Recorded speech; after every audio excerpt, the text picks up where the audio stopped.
Bonjour Saladin, Bonjour. merci d'être ici à Eurosport pour évoquer votre premier combat de boxe anglaise professionnelle.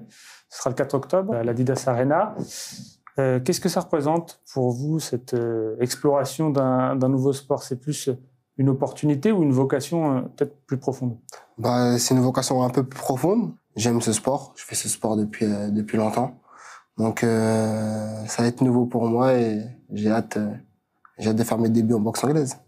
C'est stimulant aussi de se trouver des nouveaux challenges quand on a 21 victoires et 2 défaites et 2 ceintures au KSW. Ouais, c'était... Là, on se dit, on se met un peu en danger, d'une certaine manière.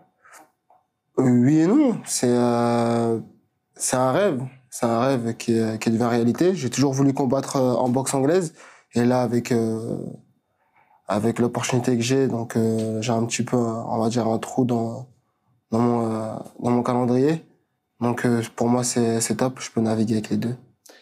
Toujours voulu, vous dites? Ça veut dire quoi? Depuis combien de temps vous ambitionnez? Ou en tout cas, vous avez dans un coin de la tête la possibilité d'aller s'essayer au Neblard? J'ai commencé la MMA à 11 ans.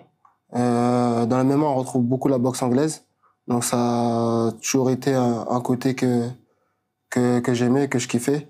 Avec mon coach Arnaud Templier, on faisait beaucoup de préparation en boxe anglaise et on allait dans d'autres clubs, on se préparait en boxe anglaise, on faisait beaucoup de sparring. Et donc ça a toujours été dans un coin de ma tête, moi et ma team. Donc, Vous voyez plutôt striker qui a su développer le sol, la lutte, etc., plutôt que l'inverse. Maintenant, vous êtes devenu complet, mais donc initialement, c'était plutôt le striking? Non, c'était tout. Moi. J'ai toujours été un combattant complet. J'ai toujours voulu être bon dans tous les domaines. Et que ce soit grappling, JJB, ou lutte, ou boxe anglaise, ou kickboxing, j'ai toujours voulu être bon partout. Et entre vouloir être bon partout et réussir à être excellent dans un des domaines, c'est autre chose. À quel moment vous vous êtes dit, en fait, c'est pas qu'une volonté, j'ai le niveau pour espérer faire un combat pro sans être ridicule, avec des sparring, peut-être des adversaires qui vous ont permis de vous jauger un petit peu? J'ai fait beaucoup de sparring. J'ai fait une compétition aussi quand j'étais petit, en boxe anglaise. Je crois que c'était le premier round de Challenger, ou un truc comme ça. Je me rappelle plus du nom je me rappelle plus du nom, mais c'était un truc comme ça. J'avais gagné ce tournoi. Donc c'était en amateur. Ça a toujours été dans un coin de ma tête. Et j'ai fait beaucoup de sparring aussi avec des grands noms. C'est là où j'ai pris conscience que je pouvais faire des combats en boxe anglaise. Donc pour moi, c'est une bonne opportunité. De mon expérience, c'est des vidéos notamment avec Bakary Samaké, des sparring. Ouais. C'est à ce moment-là, en tout cas, que je me suis dit, ok, visiblement, c'est pas une vue de l'esprit. Il y a un certain niveau et si une porte peut s'entrouvrir, ce sera intéressant de vous voir en boxe anglaise. Est-ce que vous aussi, ça a été significatif ces sparring avec lui? Ça a été significatif, mais il y a pas que lui. J'ai fait beaucoup de sparring avec des grands noms, des grands boxeurs en boxe anglaise, où j'arrivais à dominer mes rounds et à gagner mes rounds. C'est là où je me suis dit que j'avais le potentiel et j'avais tout pour réussir en boxe anglaise. Puis après, on verra vraiment là dans un combat officiel, parce que l'entraînement c'est l'entraînement, le combat c'est la réalité. Donc on verra le jour J comment je vais m'adapter, comment je vais gérer ce stress-là. C'est nouveau pour moi, donc j'ai hâte de faire ces débuts-là. Et d'ailleurs, le combat se déroulera en combien de rounds? Ça va se dérouler en 6 rounds, parce que c'était très compliqué déjà pour moi de passer directement en pro, parce qu'il y a, c'est réglementé. Et je remercie aussi la Fédération française de boxe de m'avoir permis de faire ce combat-là. Et à ce stade, c'est plus une idée de parenthèse dans votre carrière. Aussi, c'est le contrat avec le KSW qui le permet, plutôt que de se réorienter et à terme être plus un boxeur encore qu'un combattant MMA, ou vous fermez pas la porte à carrément un virage, un changement de trajectoire sportive? Non, je ferme pas du tout la porte à un virage. Vu comment ça se développe, je pense qu'il y a plein de choses qui se développent au niveau de la boxe anglaise et au niveau du MMA. Je pense qu'en bout d'un moment, ça va fusionner. On voit plein de gros combattants partir en boxe anglaise. On l'avait avec Francis Ngannou, Conor McGregor, qui arrive à rivaliser un peu avec les boxeurs. Ngannou, quand il a fait son combat contre Fury, il a réussi à rivaliser contre Fury. C'était même une décision un peu controversée, on va dire ça comme ça. Donc non, je pense que ça se développe très bien et je pense que vu ma position, je suis double champion du KSW, il y a plein d'opportunités qui peuvent venir à moi Et j'ai envie de me préparer à tout ça. Et je pense que c'est le bon moment pour moi de faire ce combat-là et de me lancer en boxe anglaise, vu les atouts que j'ai, vu les capacités que j'ai. Et je travaille vraiment dur pour réussir. Et ça a toujours été dans un coin de ma tête, donc c'est le top. Et le monde de la boxe anglaise, même si vous semblez dire que c'est inéluctable que ça fusionne plus ou moins avec celui du MMA, est quand même connu aussi pour être plus lucratif. Francis Ngannou, que vous avez cité, l'a déjà évoqué. C'est un enjeu, ça compte aussi pour vous dans l'idée de, en termes de plan de carrière, quelques combats de boxe très bien rémunérés, on crache pas dessus si en plus c'est une discipline qu'on apprécie. Bah oui, ça compte. Après, c'est vraiment l'aspect sportif là qui m'intéresse plus. J'ai envie de me retrouver dans un ring, dans un combat de boxe anglaise, voir comment je peux m'adapter pour préparer le futur. Et le KSW vous permet donc cela. C'est aussi une certaine forme de reconnaissance. Tous les combattants n'ont pas cette opportunité. Au-delà de l'aspect financier, vous l'aviez dit, qui allait être déterminant dans votre choix d'organisation. Il y a aussi ça, je me sens respecté dans mes envies. Le KSW m'ont toujours respecté. Je pense que je suis là-bas depuis l'âge de 20 ans. J'en ai 27, ça fait quasiment 7 ans. Donc ils m'ont toujours respecté. Et ils ont accepté mon choix. Et ils m'ont dit si je voulais combattre en boxe anglaise. Et on a pu organiser ça avec le 100% Fight. Donc c'est top. Et dans le deal, il y a 5 combats avec le KSW et donc cette opportunité de faire un pas de côté. C'est ça. Il y a 5 combats avec le KSW. Là, j'ai un petit trou. Ça va faire 6 mois que j'ai pas combattu en MMA. Donc j'en profite pour faire mon premier combat en boxe anglaise, faire mes débuts. Comme je l'ai dit, j'ai envie de me préparer au futur. Je pense que tout peut arriver. Mon nom fait que de monter de plus en plus et je pense que c'est une bonne chose à préparer. Et c'est vraiment un sport que j'aime. C'est le noble art, c'est un sport que je respecte, c'est la difficulté qu'on retrouve dans ce sport. Donc j'ai envie de naviguer entre les deux sports. Quand vous dites que votre nom fait que monter de plus en plus, ce qui peut être compliqué, c'est de savoir quand est-ce que on va arriver au summum entre guillemets. On pouvait se demander si c'était pas l'opportunité pour essayer de négocier avec d'autres organisations. Là, c'est aussi la différence, le différentiel qui était énorme entre ce que proposait le KSW et les autres, qui a influé sur votre choix en termes d'ordre de grandeur. Sans rentrer dans les détails, au KSW, vous pouvez gagner 2, 4, 5, 10 fois plus que pour un combat à l'UFC, par exemple? Oui, carrément. Donc non, j'ai toujours été bien traité au KSW, comme je l'ai dit plusieurs fois. Ils ont toujours su me respecter. J'ai toujours combattu pour vivre de ma passion.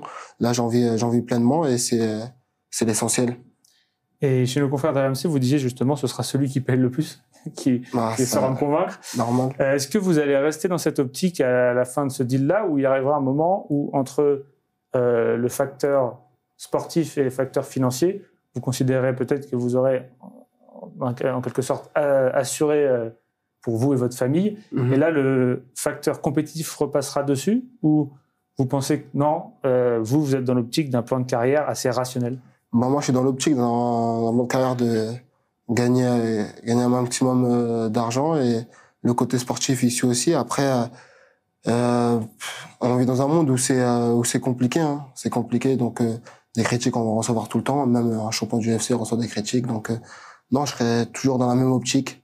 C'est celui qui paye le plus. J'ai toujours été comme ça. Et j'ai toujours vécu comme ça, vivre de ma passion. J'ai arrêté de travailler pour vivre pleinement du MMA et là, j'en vis pleinement du MMA et c'est le top. Et pour aller sur des aspects plus techniques, peut-être, qu'est-ce que vous appréhendez le plus dans ce changement de discipline? Est-ce qu'il y a des réflexes peut-être parasites que vous pouvez conserver en ayant fait du MMA pendant tant d'années? Est-ce que vous les avez déjà identifiés, ces petits secteurs de tension? Je trouve que avec le MMA, j'ai développé des bons réflexes dans lesquels j'arrive à m'adapter mieux en boxe anglaise. Ça veut dire que j'ai pas les mêmes approches qu'un boxeur. Je suis différent des autres. C'est-à-dire que mes coups, ils sont totalement différents. J'arrive à surprendre pas mal de boxeurs, notamment au niveau du corps à corps et au niveau de mes déplacements. Je trouve que c'est un avantage pour moi. J'arrive à débiter tout en frappant fort. Puis voilà, quoi. J'ai essayé de reproduire ce que je fais à l'entraînement, de le faire en combat. avoir ce bon côté, ce bon stress. Je pense que je le gère très bien déjà en MMA. J'espère le gérer très bien en boxe anglaise. Et est-ce qu'on peut conserver peu ou prou la même garde, ou le simple fait de devoir être prêt à sprawler pour défendre un takedown, ça fait qu'on n'aura pas les bras, les coudes placés exactement pareil? Ça change beaucoup la garde vraiment quand on passe des petits au gros. Bah, c'est totalement différent, c'est pas le même sport. Donc c'est une adaptation à prendre. Je l'ai toujours bien adapté. J'ai toujours, comme j'ai dit, j'ai toujours fait des bons sparring. J'ai toujours regardé les bons réflexes. J'ai toujours su à monter ma garde, même si c'est pas la même garde, mais à garder les bons réflexes. Des fois, on garde les. En genre MMA, on a une garde un peu ouverte, mais on arrive à esquiver les coups ou sinon à chasser les bras. En boxe anglaise, c'est à peu près pareil, mais sauf que les coups, on peut plus se protéger en boxe anglaise parce que c'est rembourré, alors qu'en MMA, c'est plus compliqué. Donc, je pense que c'est un avantage pour moi parce que les coups, je les vois mieux et je peux mieux les anticiper. C'est intéressant cette notion d'avantage parce que j'ai l'impression qu'il y a plus de trajets dans les disciplines du MMA à la boxe que l'inverse. Et par contre, en kickboxing, en direction du MMA, Alex Pereira, Israël Adesanya, Cédric Doumbé, c'est quelque chose qui se fait beaucoup. Pourquoi est-ce que c'est presque unilatéral comme ça? Il y a le prestige du sport, le sport le plus en vogue, qui fait que c'est assez naturel d'aller vers la boxe anglaise pour les combattants de MMA, et puis pour ceux qui font du pied-point, qui ont vu que le MMA montait en flèche. Il y a cette dimension-là, mais est-ce qu'il y a aussi des critères biomécaniques, à votre avis, qui expliquent que ça se passe quasiment que dans ce sens-là? Non, ça se passe pas que dans ce sens-là, parce que moi, je fais du MMA depuis que je suis petit, donc j'ai vu vraiment le développement de plein de combattants venir dans la MMA. Par exemple, à un bout d'un moment, c'était plus les lutteurs qui venaient dans le côté MMA. Là, maintenant, on arrive dans une génération où c'est plus les mecs du P-point qui arrivent dans le... Même si là, je sais, on voit que la lutte reprend du poil de la bête. Et là, ça reprend encore. On peut le voir. Non, c'est varié. C'est vraiment varié. Ok. Et on a parlé des automatismes sur les positions défensives, la garde, mais aussi plus sur l'attaque, les positions offensives. Là-dessus, qu'est-ce que ça change? Est-ce que parfois on a envie d'envoyer un coup de pied quand on a l'entraînement? Non, je fais attention. Quand on a automatisé des gestes, c'est peut-être pas si simple que ça de les sortir de notre logiciel en leur disant bon, par contre, vous revenez dans 3 mois quand je défends ma ceinture au KSW. C'est compliqué ou pas? Non, c'est pas du tout compliqué. Comme je te l'ai dit, moi, c'est vraiment un avantage et j'arrive à faire abstraction de tout ça. J'arrive à garder vraiment, quand je suis en boxe anglaise, je garde mes réflexes de boxe anglaise. Quand je suis en MMA, je garde mes réflexes de MMA. Avec le MMA, on peut varier dans plusieurs sports. On peut varier dans le grappling, dans le JJB. On peut s'adapter à tous les sports. Et là, j'ai su m'adapter en boxe anglaise, donc j'ai su garder les bons réflexes. Et pour creuser un peu justement sur la boxe anglaise, qui est le thème du moment, il y a un boxeur qui vous a inspiré ou qui vous inspire? Il y en a beaucoup, il y en a plein. Il y a eu les Canelo, dans lesquels je me suis beaucoup inspiré. Floyd Mayweather aussi, pour son invincibilité en boxe anglaise. Mohamed Ali, Mike Tyson. Il y a plein de combattants. Golovkin aussi, qui m'ont beaucoup inspiré. Et aujourd'hui, il y a l'aspect administratif pour trouver un adversaire de taille et puis ne serait-ce que se mettre le pied à l'étrier. Dans un futur plus ou moins proche, est-ce que justement avec le KSW, il y a l'opportunité d'envisager d'autres combats? Et si oui, quelles sont les têtes que vous avez cochées? Il y a eu plein d'opportunités avec le KSW. Je pense qu'il y en aura encore. Si c'était pas le 100% Fight qui est organisé, je pense que c'était le KSW. Là, on a la chance de faire avec le 100% Fight. Je pense qu'il y aura aussi avec le KSW, ça va dépendre des adversaires qu'il y aura en face de moi.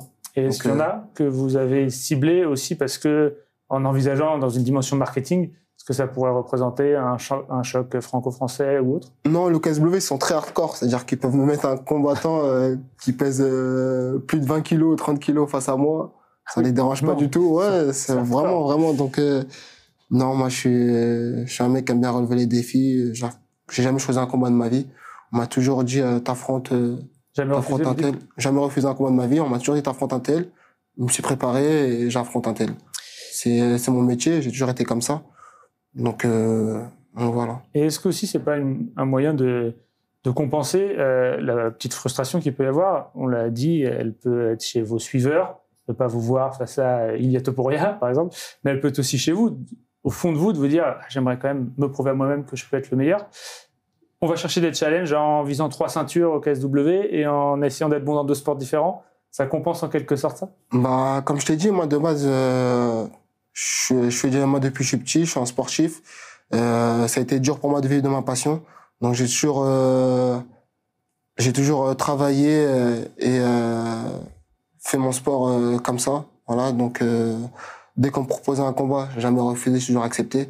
Donc peu importe il y a qui en face de moi, s'il y a un bon chèque, il y a tout qui va, donc j'accepte.